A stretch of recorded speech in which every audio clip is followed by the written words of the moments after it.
Just over 16,000 people live in the inner city suburb of Surry Hills.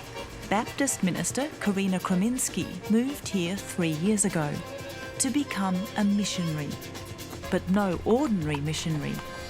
Karina calls it urban mission. It's voluntary, and it's more about listening, not so much about preaching.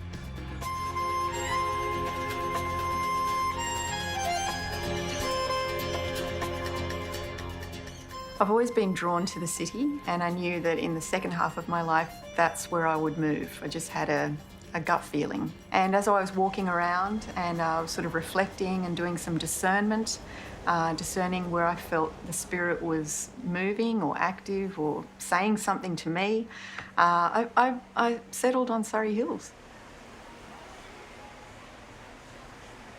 One of the first people she connected with was Astra Howard.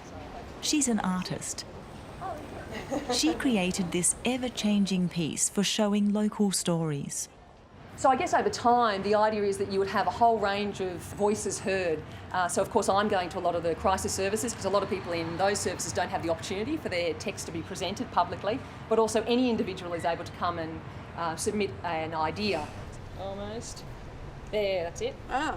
Your one. Ah. So this was the text that Astra put up on this laneway wall. I wrote, "I was afraid of making eye contact. This city can amplify loneliness. Character runs far deeper, a gaze that starts a conversation. I wanted to be a local." In Surry Hills, when you're walking down the streets, there's this tension where you want to make eye contact with somebody because it's a friendly place. It's got this villagey feel. But at the same time, it's the city, so you're not sure if you actually want to make eye contact with that person because they could go crazy or, you're not quite sure. So one of the things that we were thinking about is who's telling the story of Surry Hills. We found that it was going in a particular direction. Surry Hills is the place where you get good coffee and, it's a hipster hangout and all that kind of thing. And we just thought, but what about what's actually really going on here? What are the stories that aren't being told? And so we're trying, it's not always easy, but we're trying to hear the stories from people who live here that you don't really hear about. Representing the gay community, so the reason they moved here was because it was... Karina created the website Surry Hills and Valleys as a way of listening to people and connecting with them. So I said, let's stare into the mirror.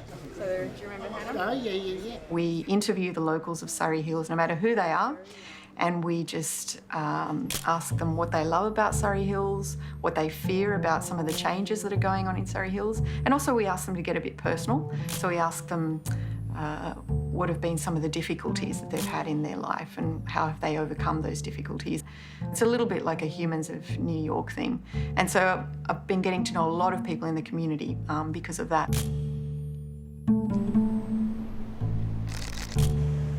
Photographer Tim Ritchie has lived in Surry Hills for more than 30 years.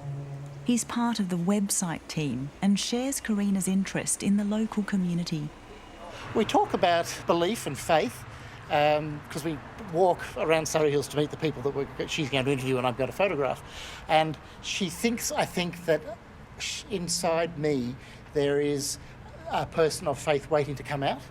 And I'm too polite to say there is no chance of someone of faith coming out. And if it did come out, it would probably be of a faith that's certainly, well, not Christian, it would probably be Jewish, but I don't think that person is there waiting. And I think she almost sees it as a very polite challenge.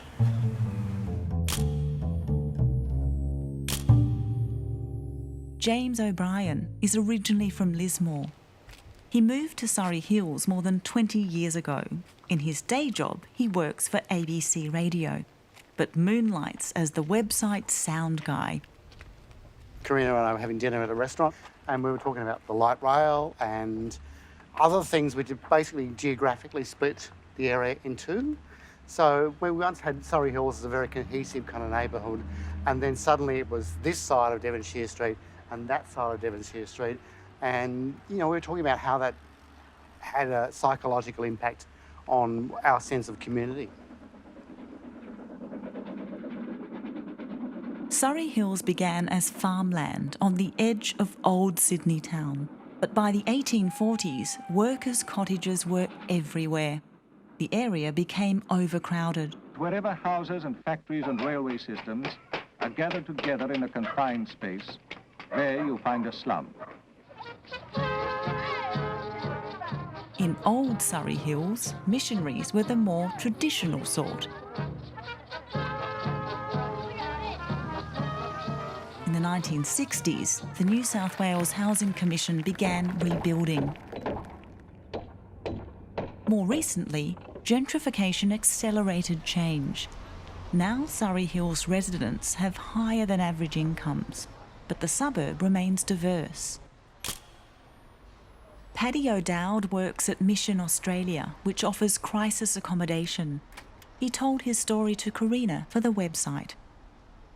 I've been with the mission 25 years, I think, and I'm the facilities manager. I basically look after the maintenance of the building. When I first started here, we had 380 residents, so it was quite hectic in those days. Surry Hills is forever changing. The old alcoholics that used to be around and are no longer around, they were quite characters in their day.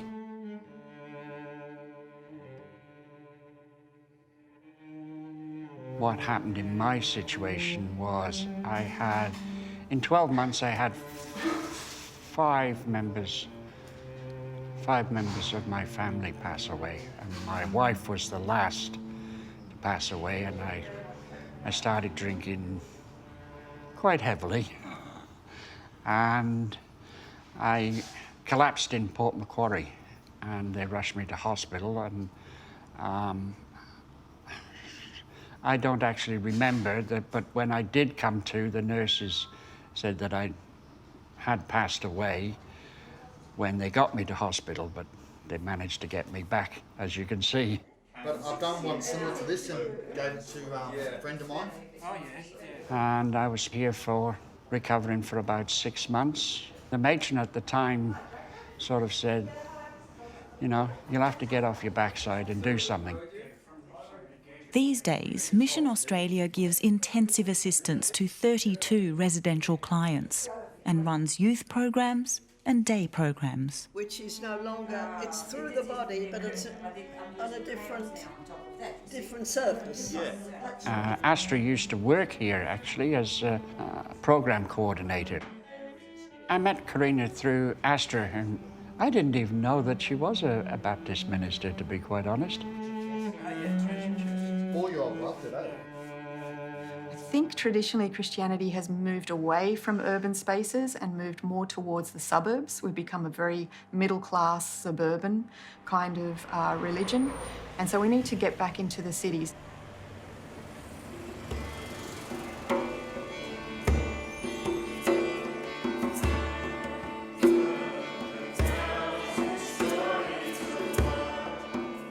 Once a full-time Baptist minister, Karina has given up that security for a new direction: urban mission. These days, Karina and her husband Armin often worship at the inner city Newtown Uniting Church.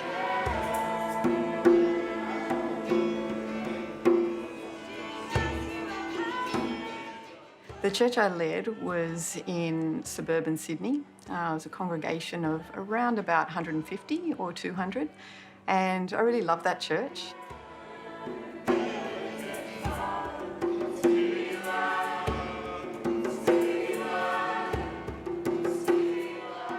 I left that church because I felt that I wasn't being true to my calling. His body broken for us. The institutional church has some issues, in my opinion. We're worried because our numbers are declining.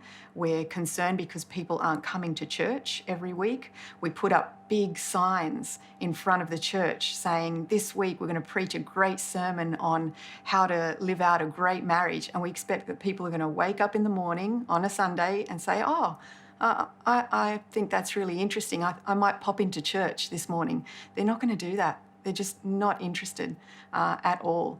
And so, you know, we don't just need some tweaking in the church.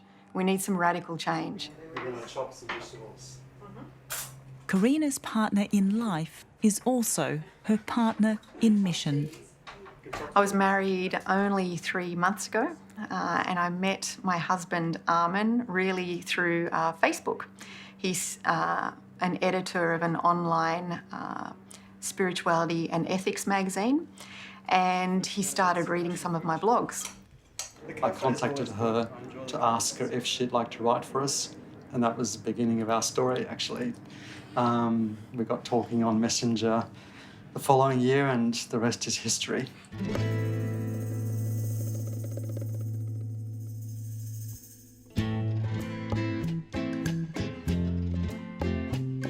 I was born in Argentina.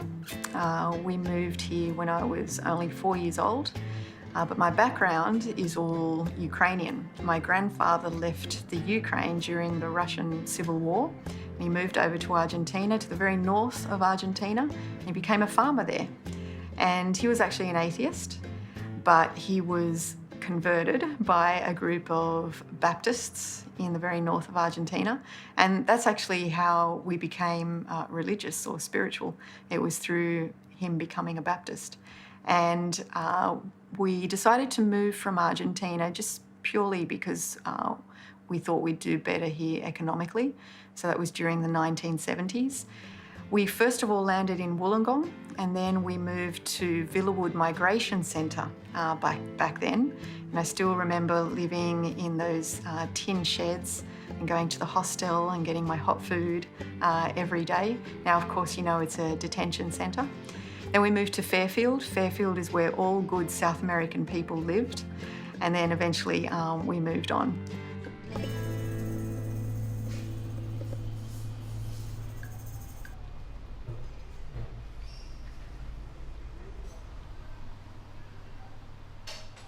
I grew up in quite a religious family, so we went to church every week, and for me there was a faith there, but I think now I would describe it as quite a legalistic faith.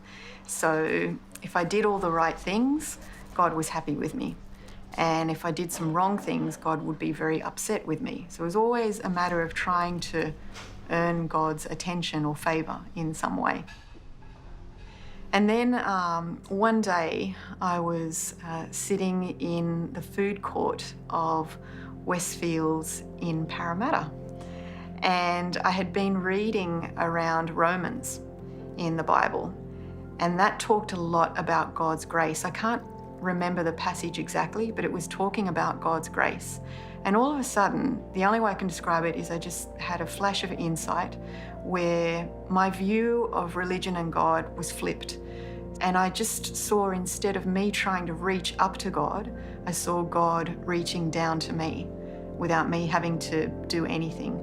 And that picture, when I saw it, I just felt as though I'd been given a gift.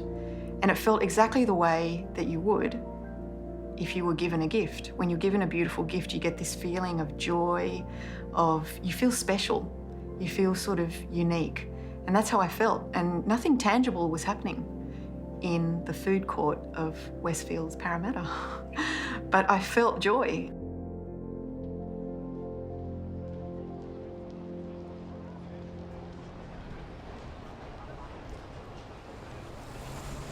When Karina moved to her new inner city community, she volunteered at the Surry Hills Neighbourhood Centre. Hey! Snacks. We got lots of snacks tonight. This is excellent. And we've got everything. Better than a board meeting. Yeah. One of the first things I did at the Neighbourhood Centre is started running a program there that's called the Happiness Lab. And it's just a 6-week course on helping people think about what it looks like to live a meaningful life, or a life that is flourishing. And let's look at kindness. What do you think? What I want you to think about is think about the kindest person that you know.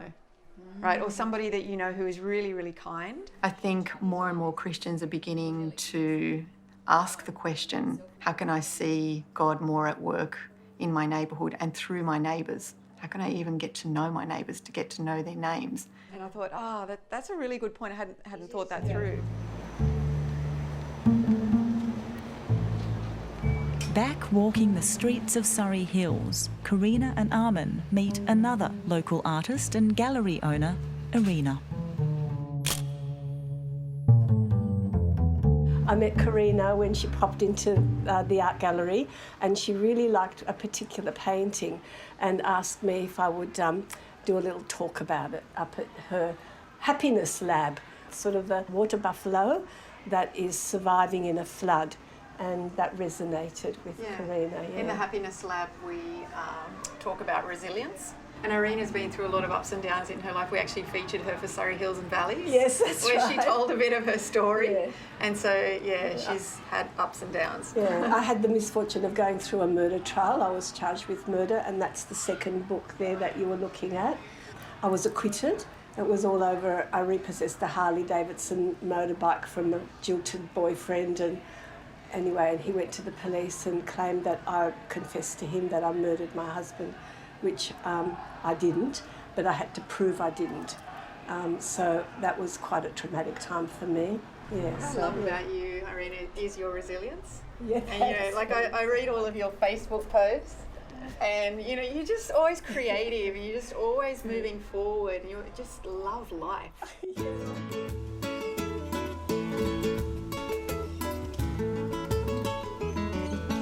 And just walking around this inner city neighbourhood can be inspiring.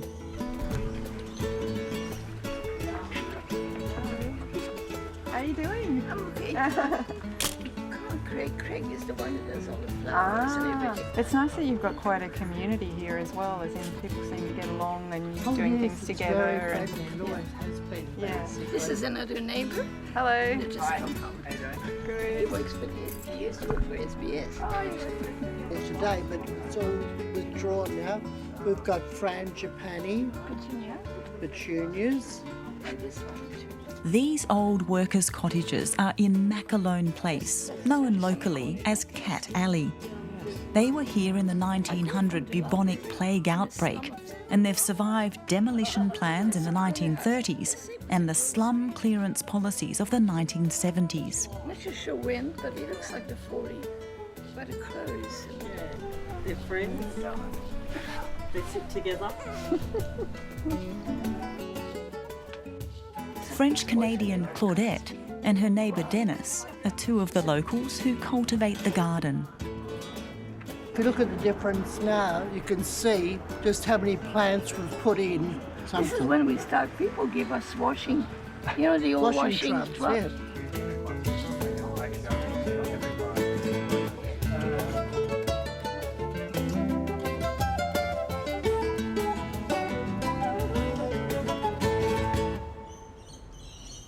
To support her voluntary inner-city ministry, Karina returns to the suburbs to teach at the Baptist Theological College.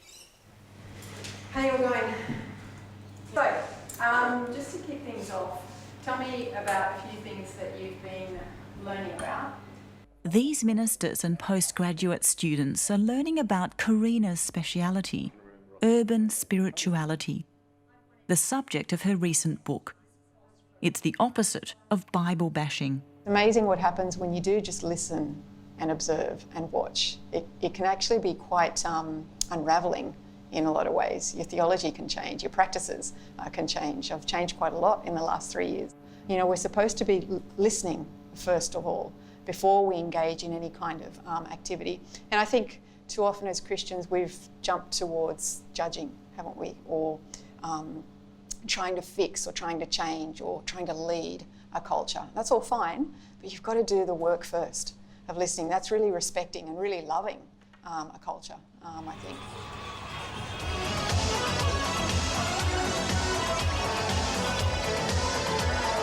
Christian theologians listening carefully to local culture can make for strange bedfellows. The Surry Hills postcode, 2010, has been a heartland for clubbing and the gay scene, and a lightning rod for conservatives. God made male and female, Adam and Eve, not Adam and Steve. We don't have to listen to the rubbish and the bullshit and the condemnation that Fred Noel puts out. The gospel is very clear. He seems to ignore it, and whatever he uses, he warps. And someone who warps the gospel message, well, truly, I think they'll go straight to hell. This is High Spots 1980. Michael Matu, myself, Teresa Green, Boom Boom LeBurn, Simon Reptile, Simone, Cigarette, Dacron McGillicuddy, Zero, Peter and Peter. Elizabeth Burton, self-described as an old tart, is one of the great dames of Surry Hills. I did my hairdressing apprenticeship between 64 and 68.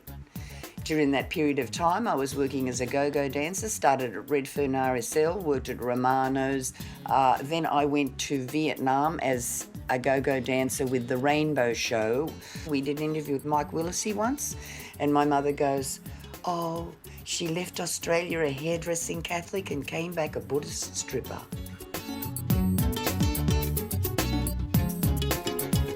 When I first started stripping at the Psychedelic Funhouse in New York City, I was Miss Modesty, and they used to call me the immodest Miss Modesty. And this costume, which has a dress connected to it, actually is in the Powerhouse Museum. I came here in 1985. This is Housing Commission. My daughter was 3 years old and I was desperate for accommodation, and I've been very grateful and very happy to be here. Elizabeth's balcony happens to look right over the latest Surry Hills development. Groundhog Day. The local trams had been shut down in 1961. Now they're on their way back. Nothing much phases Elizabeth. Right, what would we like today? Number 3. Number 3. Number 3. She gave free haircuts during the AIDS crisis in the 1980s. Now she does haircuts at the Surry Hills Neighbourhood Centre. It was here she met Karina. Well, Karina's a beautiful goddess. She approaches you, you know, just in a normal way. And she's never treated me with anything but respect. You know, who hasn't had a colourful past, darling? Everybody's got their little skeletons in their closet. And you know that thing from the Bible? He who is without sin, throw the first stone. So that's where I'm living. Thanks, darling. Thank you. Just saying hello. Good. Well, we were thinking of going up and having a bit of a look. It's usually more up that way, but yeah, it's heaps. Anyway, see you later. Bye.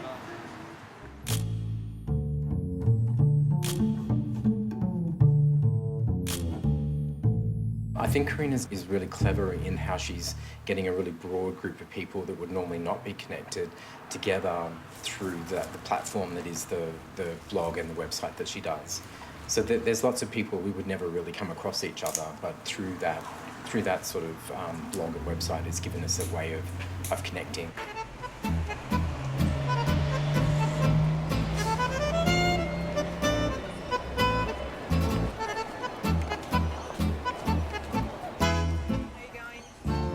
First Saturday of the month is Market Day in Surry Hills. The Neighbourhood Centre hosts a pop-up cafe where volunteers can hone their hospitality skills.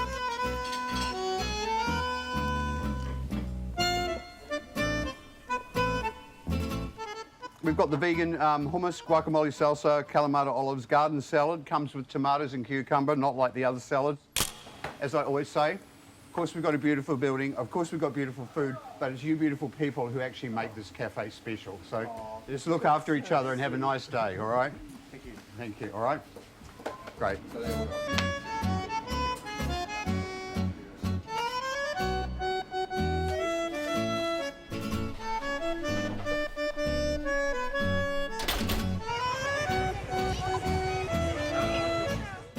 How'd you get the dots on? Did you like have to stamp it? Or Yeah. Yeah. We're making these to save endangered animals. I was sitting down having coffee with a good friend of mine who's in the neighbourhood, and she'd read my book. She is an atheist, and she said, "So if you're a missionary, you're out to convert people. Do you get upset that you don't have many conversions, or do you get upset when you don't have any conversions?" And that made me think through, what am I doing here in the neighbourhood? Am I actually trying to convert people? And I thought, no, I'm not. I'm just trying to be the love of God And then when I exhibit that and I'm the light for people, people will see God in me and they will be drawn to that light. So my view of mission is that it's not primarily about what you do, it's primarily about who you are.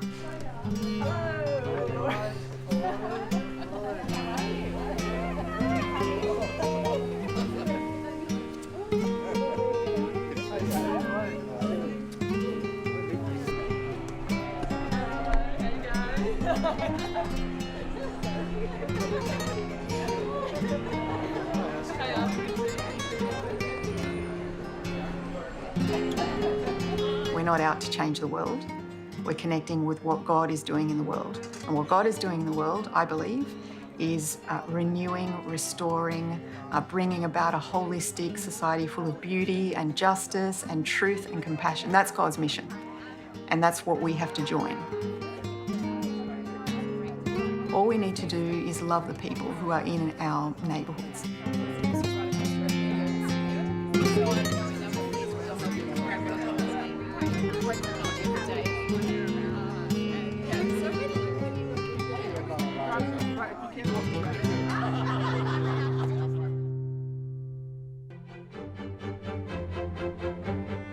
Next time on Compass. I thought I would like to work with the people with HIV. I consider HIV patients the most disadvantaged in this country. We have to invest in higher education. This is phase one. Phase one is 6,000 students. We have trust in him.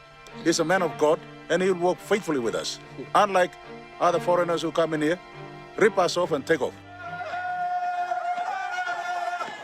The Polish missionaries, next time on Compass.